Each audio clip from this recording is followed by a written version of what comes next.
ES Audio. Hi, I'm John Weeks, and this is the Evening Standard's Tech and Science Daily. Coming up, is Elon Musk's Twitter takeover on the brink of collapse? But first, in a rare statement, NASA has strongly condemned the actions of 3 Russian cosmonauts on the International Space Station who recently posed with flags considered anti-Ukraine propaganda. Russia's state space corporation, Roscosmos, shared the pictures of the trio holding flags of the Luhansk People's Republic and the Donetsk People's Republic, 2 Russian-backed separatist regions in Ukraine. In the statement, NASA said it strongly rebukes Russia using the ISS for political purposes to support its war against Ukraine. Despite the ongoing tensions between the US and Russia over the conflict in Ukraine, NASA and Roscosmos have continued to work together on the ISS. Elon Musk's $44 billion Twitter takeover is reported to be in serious jeopardy. The Washington Post says the Tesla founder's unconvinced about figures for the number of spam accounts on the platform, and some discussions have stopped. Twitter maintains that fewer than 5% of its daily users are bots, but Musk has publicly raised doubts about it. Neither party has commented on the reports. As the Royal Society's Summer Science Exhibition continues into the weekend, one of the people behind the event has been telling us why it's such a special occasion. It is unique because the scientists who do the science are there to interact with the public, to answer questions, tell them how they do the research. Most people never encounter a scientist in their life. Here you get a chance to talk to them about what they actually do.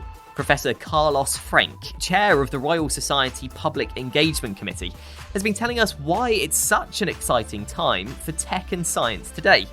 He said the last few years has been a great example of how far we've come. We saw it with the COVID vaccine. It was unprecedented to get a vaccine so quickly. But behind all the technology upon which our lives depend, there is always some bit of fundamental research inspired only by the desire we have to understand the way the world around us works. And Carlos gave us an insight into the area of science he thinks could be the next revolution. Looking for intelligent life outside our planet. I mean, that to me is immensely exciting, and the thing is, it's within reach. I think we have the technology now to be able to find what people call biomarkers, which are signals in other planets that activity associated with life. Next. As the Women's Euros continues this week, we've been hearing how a social media site has seen a rise in sports people sharing their stories. We continuously see new sports players coming onto our platform, a very diverse range of voices such as Dame Kelly Holmes, Tessa Sanderson, footballing legends such as Ian Wright. Janine Chamberlain from LinkedIn told us the social network has become a real platform for current and former sports people to share an insight into their lives and work. Such as Chloe Morgan, who is Crystal Palace goalkeeper, but also a qualified lawyer, and actually works both professions at the same time. So it's a unique platform for her to tell her story. LinkedIn is sponsoring the Women's Euros this year. And Janine said they want to promote role models for women and young girls. We are sponsoring this big sporting event with a real focus on how do we bring role models into the spotlight, both on the pitch but also off the pitch, making sure that they can inspire others to also achieve the same great things. Fresh images of what's thought to be the latest Galaxy watches have been leaked online. It's thought Samsung will announce 2 devices next month, the Watch 5 and the Watch 5 Pro. Bad news for fans of the previous Watch 4 Classic though. It looks like the physical rotating bezel from the latter has been ditched on the new version. It's reported both will have a pair of physical buttons, the option of LTE connectivity, and will be able to survive at a depth of 50 meters underwater for up to 10 minutes. Let's head to the ads now. Coming up though, has the secret of TRex's tiny arms finally been revealed? Why not hit follow in the meantime and give us a rating? Welcome back. Volkswagen is getting into the batteries game. The car giant has set up a new company called PowerCo exclusively to make batteries.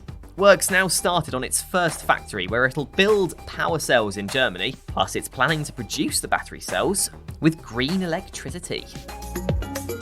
The Vice President of Strategy at essentials delivery app Zap reckons on-demand businesses could provide the best platform for new brands to get their products out there. Brands are really starting to take notice of the on-demand space that we play in, because some of those customers are often slightly harder to reach for traditional brands. Steve O'Hear has been speaking to us about the benefits of Zap's business model and said one of those is how quickly companies can get feedback on their products. We're able to deliver within minutes, 24/7.